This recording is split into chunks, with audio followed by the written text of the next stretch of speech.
사람은 누구나 다른 사람의 인정받기를 원합니다. 어린 자녀도 부모님에게 인정받으면 아주 좋아하죠. 학생들이 선생님에게 인정받으면 학교 생활이 즐거울 뿐 아니라 성적도 여러 가지로 잘 배우게 됩니다. 그러니까 윗사람에게 인정받으면 일하는 것도 즐겁고 잘 되는 거예요. 그런데 사람에게 인정받는 것이 이렇게 좋지만 더 중요하고 어떤 면에서 가장 중요한 것은 하나님에게 인정받는 것인 줄 믿습니다. 왜냐하면 하나님께 인정받으면 하나님께서 그 인생을 확실하게 책임져 주시고 인도해 주실 뿐 아니라 놀라운 은혜를 주시는 거예요. 그리고 하나님께 인정받으면 결국은 사람에게도 인정받을 뿐 아니라 역사가 인정을 합니다. 그런데 이 순서를 바꾸어서 하나님에게 인정받는 건 뒷전이고 사람에게 인정받는 건 먼저 하려고 할 때에 약간 도움이 되고 잠깐은 괜찮은 것 같지만 나중에는 아닙니다. 사람에게 인정받고 하나님 앞에 인정 못 받으면 결국은 실패로 절망으로 끝나고 마는 거예요. 사랑하는 우리 성도 여러분들은 언제나 하나님 앞에 인정받되 마지막에 설 때 잘했다 인정받을 수 있는 정말 인생을 잘 사는 착하고 지혜로운 복된 여러분 꼭 되시기를 우리 주님의 이름으로 축복합니다. 그런 소원을 가지고 사셔야 돼요. 자, 그런데 그 하나님에게 인정받으려면 하나님이 가장 기뻐하는 것이 무엇인지를 알아야 돼요. 하나님이 가장 기뻐하시는 게 뭐예요? 전도하는 거예요. 전도가 뭐예요? 죽은 영혼을 살려내는 겁니다. 본래 죄 가운데 죽을 자가 아니라 영적으로는 본질상 하나님과 관계가 끊어진 죽었던 자예요. 사형수, 죄의 포로, 지옥에 매인받은 어둠의 자식들인 우리 인간들을 복음을 통해서 그들을 주님께로 인도한다. 이보다 더 가치 있고 즐거운 일이 없습니다. 그래서 천국의 그 하늘나라 비유의 누가복음 15장에 보시면 99마리의 찾은 양보다 71마리 양을 찾기 위해 또 가시잖아요.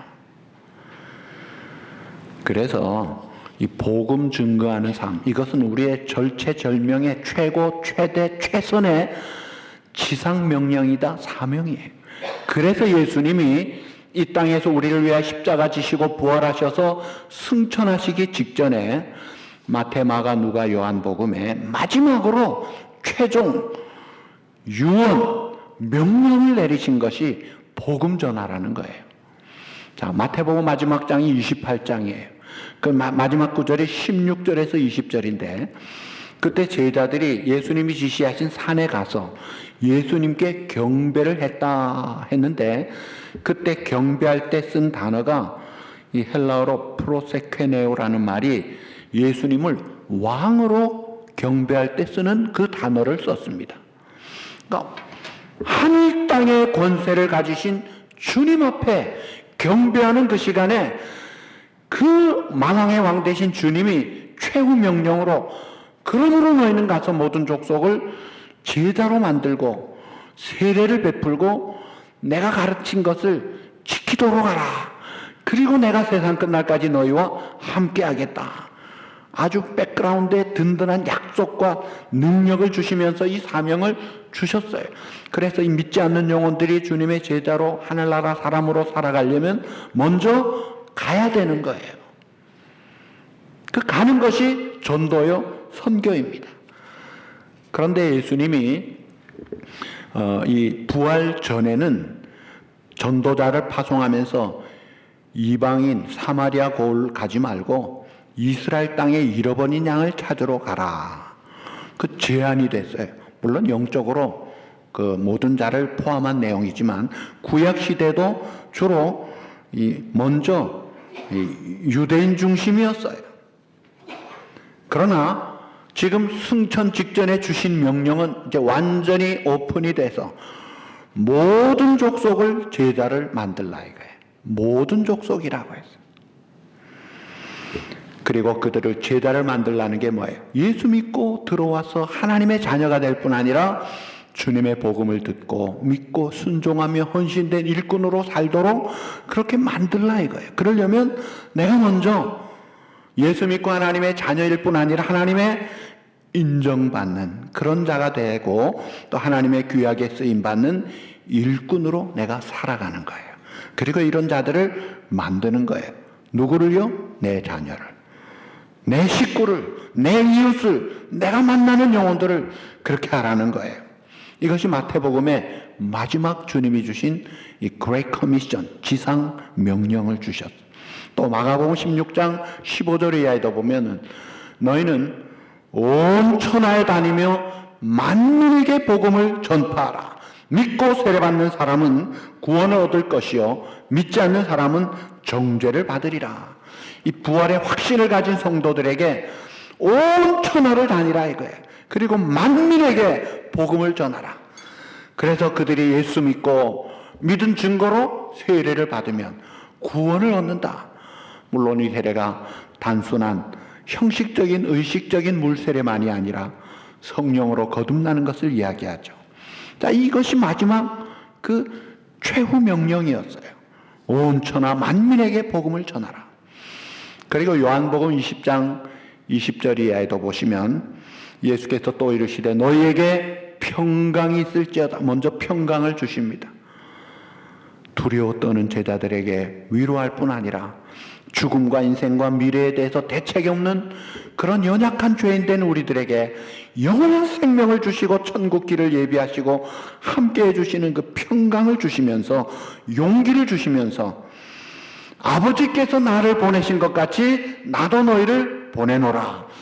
성부 하나님으로부터 성자 예수님이 이 땅에 보내심을 받고 선교 사명 감당하러 오셔서 우리의 죄와 죽음의 문제를 해결하시고 영생의 길을 열어놓으시고 그 길을 인도하시잖아요.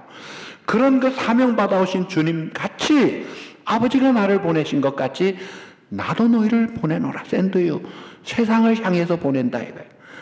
그래서 요한복음 14장 11절에 우리가 세상에 살지만 14절에 세상에 속한 자가 아니요 15절에 세상으로부터 격리된 분리된 자로 아니고 18절에 세상에 into the world 보냄을 받은 자로 살라 이거예요. 아, 그래서 내가 이 세상에서 세상에 살지만 속한 자가 아니라 은둔과 숨어있는 자가 아니라 나홀로 우리끼리만의 자가 아니라 세상에 보냄받은 자로서 사명을 감당하라. 그러면서 그들을 향하여 숨을 내쉬며 이르시되 성령을 받으라. 성령의 능력을 믿고 이 사명 감당하도록 하나님이 우리에게 이 명령을 주셨다는 거예요. 그리고 오늘 이 본문에 누가복음 24장에도 47절에 보시면 또 그의 이름으로 죄사함을 받게 하는 회개가 예루살렘으로부터 모든 족속에 전파될 것이 기록됐다고 해요. 그러니까 이 회개는 믿음과 같이 가는 겁니다. 이 믿음과 회개는 동전의 양면과 같아요. 자, 누가복음에서는 회개를 강조하죠. 또 마태복음이나 마가복음에서는 세례를 이야기했는데 이 세례는 믿는 자의 외적인 증거예요. 그리고 회개는 믿는 자의 내적인 증거입니다. 자, 오직 의인은 무엇으로 말미암아 살리라? 오직 의인은 믿음으로 말미암아 살리라. 주 예수를 믿으라. 그리하면 너와 내 집이 구원을 얻으리라. 영접하는 자 곧 그 이름을 어떤 자에게? 믿는 자에게 하나님의 자녀가 되는 권세를 주셨다. 너희가 그 은혜를 인하여 믿음으로 말미암아 구원을 얻었으니 이것이 너희에게서 난 것이 오직 하나님의 선물이라. 구원은 오직 믿음으로만 얻어요. 그런데 예수 믿을 때 회개가 동반됩니다. 아, 나 믿어요만이 아니라 내가 이전에 믿던 것 다 끊어버리는 것이 동반되는 거예요. 마치 한 남자와 한 여자와 결혼할 때 내가 옛날에 알던 남자, 옛날에 알던 친구, 여자 끊어버리고 당신만이 나의 유일한 남편입니다.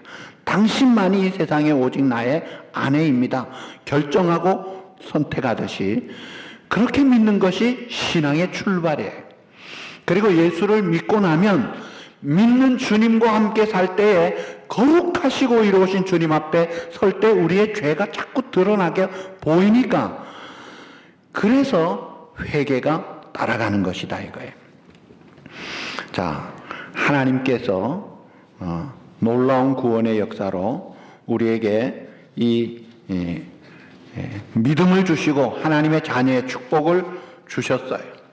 자, 그래서 이제 하나님의 영광을 위해 살아갈 수 있는 전혀 다른 신분의 사람으로 바뀌어졌는데, 자, 이런 이 복음의 증거가 사도행전에도 보면 오직 너희는 성령의 충만함을 받아 예루살렘 온 유대 사마리아 땅끝까지 이르러내 어떻게 되리라? 증인이 되리라. 이게 승천 직전에 주신 말씀 아닙니까? 그러니까 이 복음의 증인되는 것이 하나님의 백성에게 가장 보람된, 여러분의 잡보다 이것이 첫째다 이거예요. 이게 최고다 이거예요. 이게 최선이다 이거예요. 자, 그러면 이 복음의 증인이 그토록 귀하다면 그 복음의 증인으로 살려면 어떻게 해야 되느냐 하는 그 내용이 오늘 본문에 순서적으로 4가지가 나옵니다. 그 첫째가 자 24장 46절 또 이르시되 이같이 그리스도가 고난을 받고 제3일에 죽은 자 가운데서 살아날 것을 말씀한다. 자, 고난받고 죽는 것 어디에서 그러셨어요? 이게 십자가를 이야기하는 거예요. 그리스도의 십자가, 이것이 오늘 우리의 복음의 핵심입니다. 죄는 우리가 다 지었어요. 우리 인간은 태어나면서 죄의 책임을 가지고 태어나고 죄성을 가지고 태어납니다. 그래서 죄 가운데 살고 죄를 지을 수밖에 없는 존재예요. 나쁜 것은 배우지 않아도, 가르쳐주지 않아도 잘 배우고 잘해요. 그냥 밭을 놔두면 잡초밭이 되고 집을 놔두면 폐허가 되듯이 사람을 그냥 팽개치면요, 완전히 이거는 못 쓰는 사람이 됩니다. 뭐 자연으로 돌아가라. 예, 그 말은요, 철학이나 교육학에서 나는 말이지 성경은 그렇지 않습니다. 모든 사람이 죄를 범하였고 의인은 한 명도 없다. 그래서 죄 가운데서 소망이 없던, 그리고 앞으로 죽을 자가 아니라 이미 죽은 자로 종신형을 선고받은 게 아니라 사형수로 판단받은 포로, 불치병자, 끝장난 우리들이었어요. 그런데 놀라운 하나님의 은혜로 그대로 공의 처리하지 아니하시고 죄는 우리가 지었는데 죄를 짓지도 않고 알지도 못하신 독생자 예수님을 이 땅에 보내셔서 하나님이 바로 여러분을, 바로 나를 사랑하사 독생자를 주셨으니 그분이 우리의 죄값을 십자가에서 다 갚아서 내가 받을 죄의 심판을 주님이 대신 받게 하신 거예요. 그래서 주님의 죽음이 대속 죽음, atonement, 이 대속 죽음으로 내 죄값을 치르신 죽음이다. 그래서 우리가 그리스도와 함께 십자가에 같이 못 박힌 거예요. 같이 죄값을 치르시고 심판을 받은 거예요.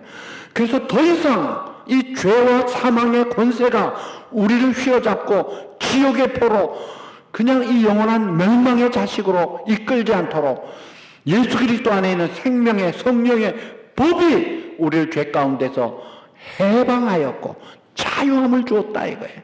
그래서 다시 정죄함이 없도록 의롭다 하시고 신분이 진노와 저주 속에 있던 어둠의 자식이 아니라 영광스러운 하나님의 자녀, 의의 백성, 천국 백성으로 변화가 된 것이다 이거예요. 그래서 이제는 하나님이 원수관계 무서운 심판자가 아니라 내 아버지가 되신 거예요. 얼마나 감사합니까? 그래서 더 이상 우리가 이 죄 의식에 매여 가지고 사탄은 우리에게 이 마귀가 속삭입니다. 야, 너 과거가 있잖아. 너 바람 피웠잖아. 너 돈 떼먹었잖아. 너 그때 엉터리 짓 했잖아. 그러고 교회 다닌다고 돼? 아주 죄의식을 부채질합니다. 그런데 사도 바울 보세요.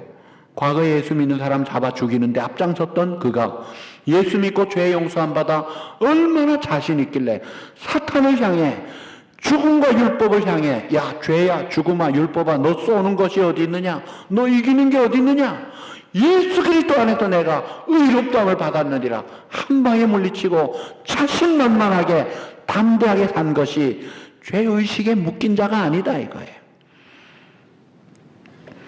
이 마귀에게 쏘가 맥이 빠져가지고 용서받은 죄를 용서받지 못한 자와 같이 거기에 매여 있지 말라 이거예요. 그래서 갈라디아 2장 20절에 이제 내가 사는 것은 내가 아닙니다.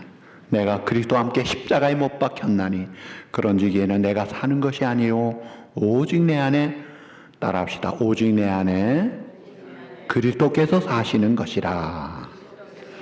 아멘.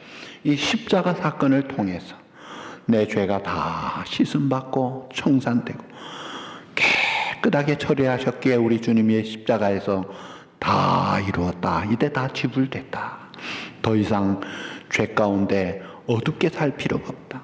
예수 믿고 자유함을 얻고 해방된 자로 그렇게 살라는 거예요.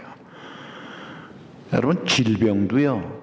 스트레스나 마음의 병이 많은 원인을 제공합니다. 바이패스 수술한 환자에게 의사가 하는 말이 이 심장 혈관을 다시 만들어서 옮겼잖아요. 심장 뗐다가 붙인 거예요. 당신은 1년 동안 절대 안정하십시오. 그 방법 중에 첫째, 스트레스를 받지 마십시오. 스트레스를 받지 말래요. 그리고 뭐 음식이고 뭐 이런 건 그 다음이래요. 이야, 어떻게 스트레스를 안 받지? 여러분, 스트레스 안 받으려면 어떻게 해야 돼요? 말씀대로 살면 됩니다. 사람들이 보면 인생 제일 좋을 때가 언제예요? 아이고 연지 곤지 찍고 시집 가고 장가 가고 허니문 그때가 최고였어 하는데 그게 아니에요. 허니문 때도요. 갔다가 이혼하는 사람도 있고요. 갔다 와서 싸우고 영 틀어지고 이런 원수가 없다고 이런 관계들이 있잖아요. 진짜 허니문은요. 주님과 은밀하게 친밀하게 연합해서 하나 된 관계예요. 데살로니가전서 5장 16절에서 18절 우리가 잘 외우는 구절 전에 우리 여기 있었던 구절이에요. 거기 뭐라고 했어요? 항상 기뻐하라 쉬지 말고 기도하라 범사에 감사하라 이것이 그리스도 예수 안에서 너희를 향하신 하나님의 뜻이니라. 하나님은 오늘 우리에게 죄 가운데 죽음 가운데 슬픔 가운데 눈물 속에 탄식하며 어둡게 살지 않고 이제는 내가 죄 가운데 그 진노와 저주를 다 풀었으니 자유함을 얻고 스트레스 속에 어둡게 살지 말라 이거예요. 이 스트레스 마음의 질병 때문에 괜히 혈압이 오르고 위장병 생기고 신경증이 생기고 암도 생기고 그렇게 살지 말도록 하라. 물론 암 생겼다고 무조건 뭐 우리가 이런 것으로 해석할 것은 아닙니다만 여러분 갈라디아 3장 13절 14절에 참 놀라운 축복의 말씀이 있습니다. 그리스도께서 우리를 위하여 저주를 받은 바 되사 율법의 저주에서 우리를 속량하셨으니 기록된 바 나무에 달린 자마다 저주 아래 있는 자라 하였습니다. 또 우리로 하여금 믿음으로 말미암아 아브라함의 복이 이방인에게 미치게 하고 성령의 약속을 받게 하려 함이라. 자, 우리가 죄 가운데서 죽었던 자들, 그래서 본질상 진노와 허물로 저주 아래 있던 우리들을 하나님이 그 사랑하는 죄도 모르시는 아들에게 우리에게 베풀 저주를 대신 다 치르시게 하신 거예요. 이게 엄청난 사건입니다. 여러분 아무리 애가 잘못돼도 내 자녀가 못된 짓 해도 저주하지는 않습니다. 근데 하나님이 엘리 엘리 라마 사박다니 어찌하여 나를 버리셨나이까 버림받으면서 진노의 저주를 쏟아부으셨어요. 어떻게 아버지가 아들을 왜 그랬을까? 성경은 말합니다. 우리가 받을 거였다 이거예요. 우리가 받을 저주를 대신 주님이 받으셨어요. 부유하신 주님이 우리를 위하여 대신하여 저주를 짊어지시고 값을 치르신 거예요. 저주만 풀어준 것이 아니에요. 아브라함의 복을 주셨다 이거예요. 아브라함은 하나님 앞에 믿음으로 순종하여 큰 믿음의 조상, 또 축복의 조상이 됐습니다.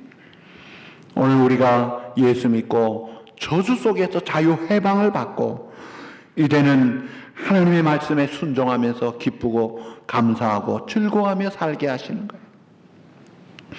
그럼에도 불구하고 우리가 때로 참 불쑥불쑥 옛사람의 기질로 약해서 미혹받고 범죄하고 그럴 때 하나님 내가 잘못했어요. 또 회개할 때 참 부끄럽지만 또 회개할 때 정직하게 자백할 때 주님은 또 그것을 씻어주시 그래 내가 안다.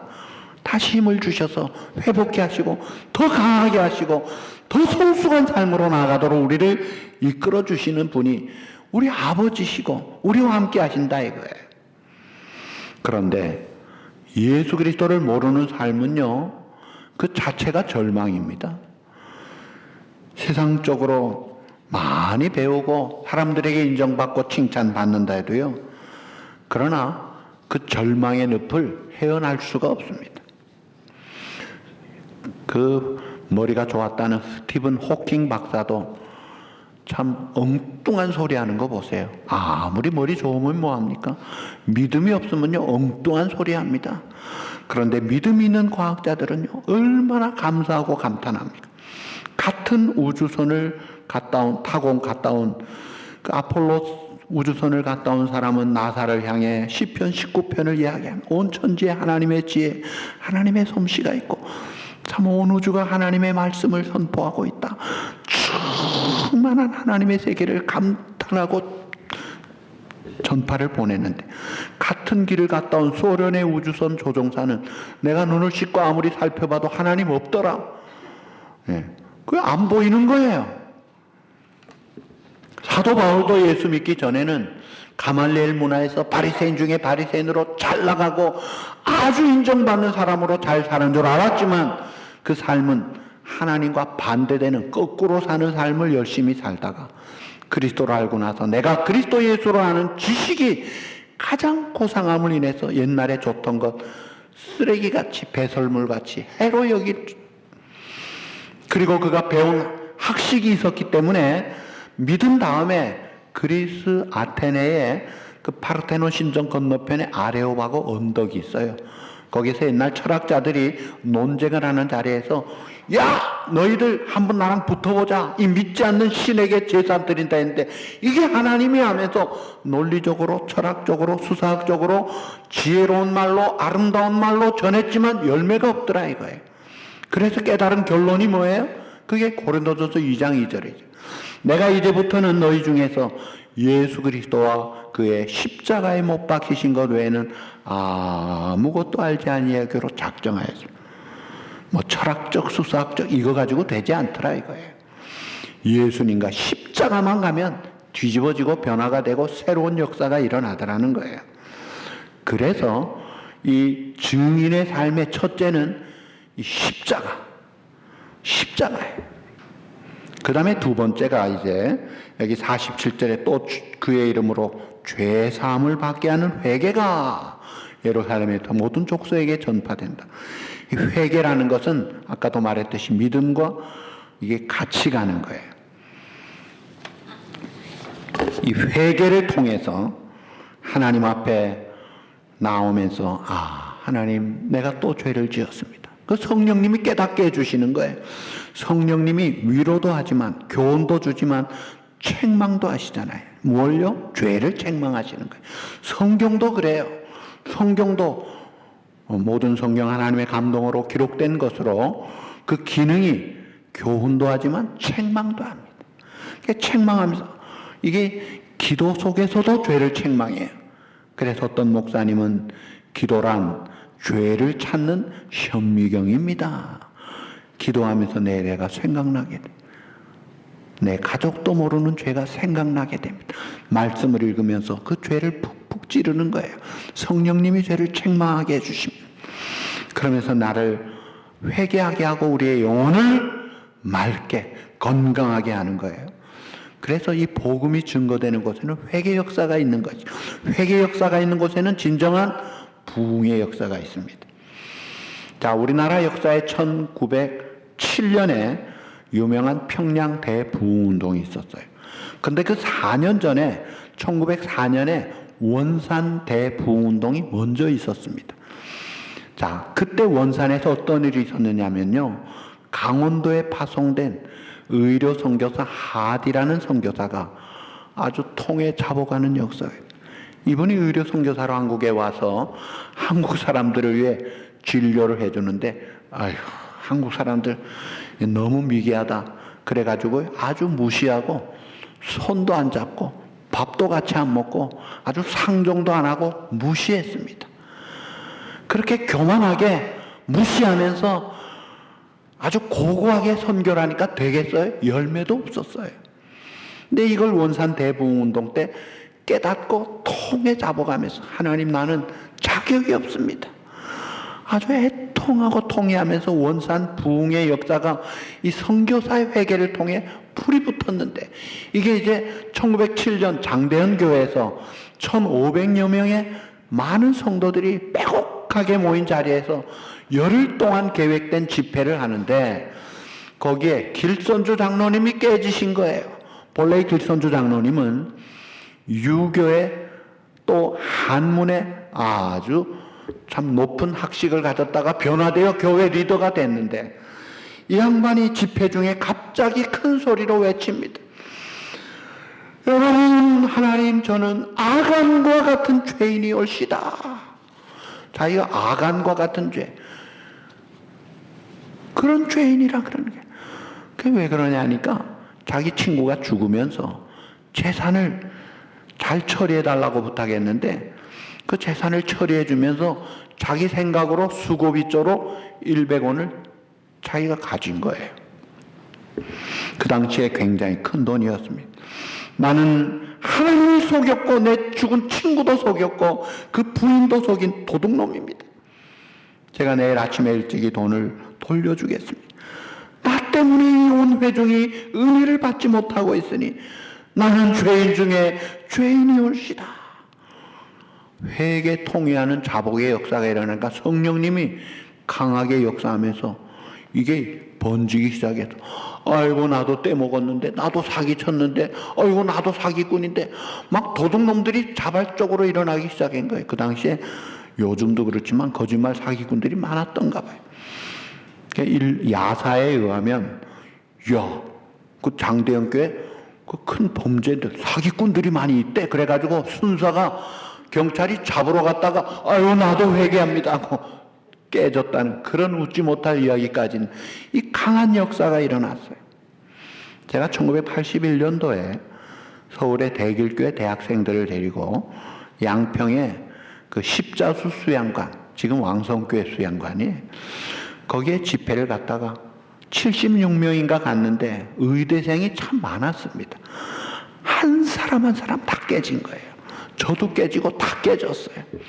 눈물로 통곡하면서 2시간 넘는 거리를 우리 교회 버스를 타고 이렇게 오면서 다들 엉엉 울면서 왔어요. 금요일에 돌아와서 토요일에도 울고 주일에도 울고 걷잡을 수가 없더라고요. 근데 그 광경을 본 그 우리 교회에 오셨던 그 이풍상 장로님이, 이야, 이거는 말로만 듣던 평양 부흥운동이 우리 교회 대학생들에게 일어났군요 하고 그랬는데, 이 평양 부흥운동은요, 길선주 목 장로님이 회개하니까 모든 성도들이 막 애걸복걸 통에 잡아가면서 막 뒹굴기 시작합니다. 그 당시에는 새벽 기도가 없었어요. 근데 막 뒹굴고 막 집에 갔다가도 잠이 안 와서 막 교회로 몰렸는데, 새벽에 보니까 모이지도 않는 시간 인도자도 없는데 그득하게 사람들이 모여서, 그래서 길선주 장로님이 시작한 것이 이게 새벽 기도라 그래요. 어떤 분이 새벽 기도 나오다가 하도 피곤하니까, 누가 새벽 기도를 만들어 가지고 나로 하여금 이렇게 괴롭게 만드느냐 하는데, 새벽 기도를 누가 시작했는지 아세요? 예, 마가복음 1장 35절에 보시면 예수께서 새벽 오히려 미명에 밝기 전에 한적한 곳으로 가서 기도하셨다. 새벽 기도는 예수님이 시작하신 거예요. 길선주 장로님이 한국교회 새벽 기도를 시작하신 거예요. 이게 성령님이 시작하게 하신 거예요. 그런데 이 새벽에 하나님과 만나며 첫 출발 시간부터 우리가 샤워를 하면 흥분하듯이 가뿐해지듯이 말씀과 기도로 무장하고 하루를 출발하니까 얼마나 좋아요. 여러분 새벽 기도에 나와보세요. 새벽에 기도하고 말씀 붙잡고 딱 살면요, 오늘 하루 내가 누구를 만나야 될지, 무슨 일을 해야 될 일, 잊어먹었던 일, 중요한 일들을 하나님이 생각나게 해주십니다. 그걸 다 가지고 출발하는 거예요. 그러면요, 그 하루가 좋습니다. 비즈니스 최고 잘하는 방법 중에 하나가 그날 꼭 해야 될 거 3가지만 해도 성공한다 그러는데, 이건 3가지 정도가 아니잖아요. 얼마나 귀한 모습이에요. 자, 이 광경을 본 선교사가 쓴 글에 보니까 그 평양 대부흥 운동 뒤에 수천 명이 한글을 배우기 시작하고, 알코올 중독자, 도박꾼, 우상 숭배자들이 새 사람으로 바뀌고, 학교가 설립되고, 문맹 퇴치 운동이 일어나고, 병원이 설립되고, 금주 금연 운동이 일어나고, 여성의 지위가 향상되고, 우상 숭배에서 해방되고, 일제 식민지에 있던 그 시대 민족 의식을 고취시키며 그 평양이 동양의 예루살렘으로 바뀌더라는 것을 썼어요. 회개의 역사가 일어나더라 이거예요. 그러니까 십자가가 증거되고 회개하는 역사가 일어나고, 그 다음에 단계가 47, 8절에 보시면 모든 족속에 전파될 것이 기록되었으니, 따라합시다. 너희는 이 모든 일에 증인이라. 이 모든 일에 뭐라고요? 증인이라. 이 증인이란 말을 헬라어로 이 마르투스라 그럽니다. 그 마르투스라는 말은 순교자라고 해석이 돼요. 자, 순교자란 말이에요. 여러분, 2000년 전에 복음을 받은 그 당시의 초대교회 성도들이 이 복음이 증거되기 위해서, 사도 바울도 사도행전 20장 24절에 내가 이 복음 증거하는 일을 위해서는 내 생명을 아끼지 않고 헌신하잖아요. 그리고 내 친척, 내 가족, 내 골육을 위해서 내가 죽을지언정 그들이 전도되기를 원한다 이거예요. 모세도 우상 숭배한 이스라엘 백성 하나님이 진멸하실 때, 하나님이여 내 생명책에서 내 이름 지워주더라도 이 민족, 내 가족, 내 동족을 살려주십시오. 이런 애찬한 마음으로, 그런 순교의 각오를 가지고 복음을 전하니까 놀라운 역사가 일어나더라는 거예요. 그래서 초대교회 그 당시에 콜로세움의 원형 경기장에서 화형을 당하고 짐승의 밥이 되면서 순교를 당하면서도 당당하게 복음 증거하는 일을 멈추지 않고 감사함으로 기쁨으로 그 사명을 감당했어요. 그래서 히브리서 11장 35절 한번 보여주세요. 다 같이 읽읍시다. 여자들은 자기의 죽은 자들을 부활로 받아들이기도 하며, 또 어떤 이들은 더 좋은 부활을 얻고자 하여 심한 고문을 받되 구차히 풀려나기를 원하지 아니하였으며, 아유 살려주십시오, 한 번만 봐주십시오, 구차하게 빌지 않더라 이거예요. 고문당해도 핍박을 당해도 사자의 밥에 뼈가 찢겨지고 뼈가 살이 으스러지고 찢겨져도 그들은 순교의 피를 장렬하게 흘리면서 이 복음이 세계로 확산된 거예요. 또 예레미야 선지자가 예레미야 20장 9절 다 같이, 내가 다시는 여호와를 선포하지 아니하며 그의 이름으로 말하지 아니하리라 하면 나의 마음이 불붙는 것 같아 골수에 사무치니 답답하여 견딜 수 없나이다. 내가 이 생명의 복음을 전하지 않으면 너무 내 마음이 괴롭기 때문에 견딜 수가 없습니다. 목숨 바쳐 순교적 정신이 가지고 전하는 이런 자들이 우리 믿음의 선조들이에요. 남녀노소 불문하고 이 복음을 가진 자들이 이렇게 순교자적인 정신으로 살더라는 거예요. 지금도 북한 보세요. 탈북했다가 예수 믿고, 아니 이런 천국 가는 길이 있느냐, 우리 가족이 어떻게 되느냐 해서 다시 들어가서 복음 전하다가 처형되고 순교당하는 자들이 많습니다.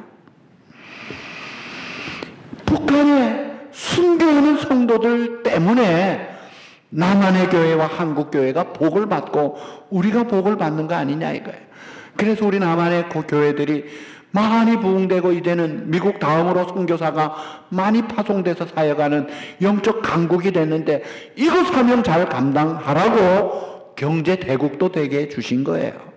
선교 사명 감당 안 하면 경제력이 필요가 없으니까 거둬가실 수도 있잖아요. 토마스 선교사가 첫 대동강변에 와서 1865년에 제너럴 셔먼호를 타고 와가지고 순교를 하면서 그때부터 수많은 주의 선교사들과 목사님들이 많은 피를 흘렸잖아요. 그 피값으로 한국 교회와 성도들이 은혜를 받고 이제는 놀라운 영적 강국이 됐으면 오늘 우리가 이 사명에 각오를 가지고 감사를 가지고 열정을 가지고 증거해야 된다. 이 증인의 사명 감당할 수 있도록 하나님이 권능을 주시는 거예요. 우리 사도행전 1장 8절 다 같이 오직 성령이 너에게 임하시면 너희가 권능을 받고 예루살렘과 온 유대와 사마리아와 땅끝까지 이르러 내 증인이 되리라 하시니 아멘. 자, 이 복음 증인의 삶을 살면 첫째 십자가, 둘째 회개, 셋째 증인이 되라. 마지막으로 자, 오늘 49절에 보시면 볼지어다 내가 내 아버지께서 약속하신 것을 너에게 보내리니 너희는 위로부터 능력을 입혀질 때까지 이 성에 머물라. 약속하신 것이 뭐예요? 성령의 권능이었어요. 성령님을 약속하셨어요. 그래서 그동안은 머물라. 지금은 나갈 때가 아니다. 무장을 해야 된다. 그래서 예루살렘에 머물러 마가 다락방에 성도들이 합심해서 일심으로 주님 앞에 기다리면서 기도했습니다. 그럴 때 오순절 성령 강림하시고 그 성령님이 지금 주도하시는 시대를 살아가는데 그때 성령이 임한 현장을 사도행전 2장 1절에서 4절에 이렇게 표현하죠. 우리 다 같이 한번 봅시다. 시작. 오순절 날이 이미 이름에 그들이 다 같이 한 곳에 모였더니 호련히 하늘로부터 급하고 강한 바람 같은 소리가 있어 그들이 앉은 온 집에 가득하며 마치 불의 혀처럼 갈라지는 것들이 그들에게 보여 각 사람 위에 하나씩 임하여 있더니 그들이 다 성령의 충만함을 받고 성령이 말하게 하심을 따라 다른 언어들로 말하기를 시작하니라. 아멘. 성령이 강하게 역사하니까 외국어 방언이 나오면서 복음이 막 팍 펼쳐지고 문 닫아 걸었던 그들이 이제 뛰쳐나가서 이제는 예루살렘이 아니라 온 유대 사마리아 땅끝까지 이르러 나가서 복음을 전할 때 하나님이 함께 하시니까 병자들이 낫고 안진뱅이가 일어나고 또 유도고같이 죽었던 자도 살아나면서 기적 같은 역사 속에 하나님의 증인의 사명을 그들이 감당했다. 그래서 그것이 이제 흘러 오늘 우리에게까지 온 거예요.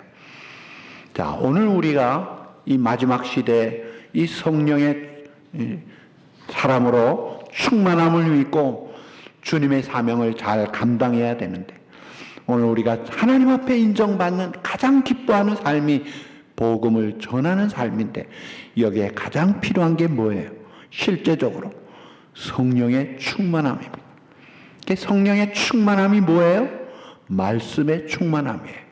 그래서 성령의 열매를 맺고 예수님을 닮아가며 그 삶과 그 사역과 그 전도를 통해 아름다운 생명의 열매를 맺혀가고 하나님의 승리의 역사를 이루어가는 거예요. 바라기는 이 마지막 시대에 하나님의 귀한 지상명령 잘 순종해서 성령에 붙잡힌 바 되어 성령의 사람으로 한평생 승리의 삶, 복된 삶의 주인공들로 살아가는 저와 여러분과 우리 교회가 되기를 우리 주님의 이름으로 축복합니다.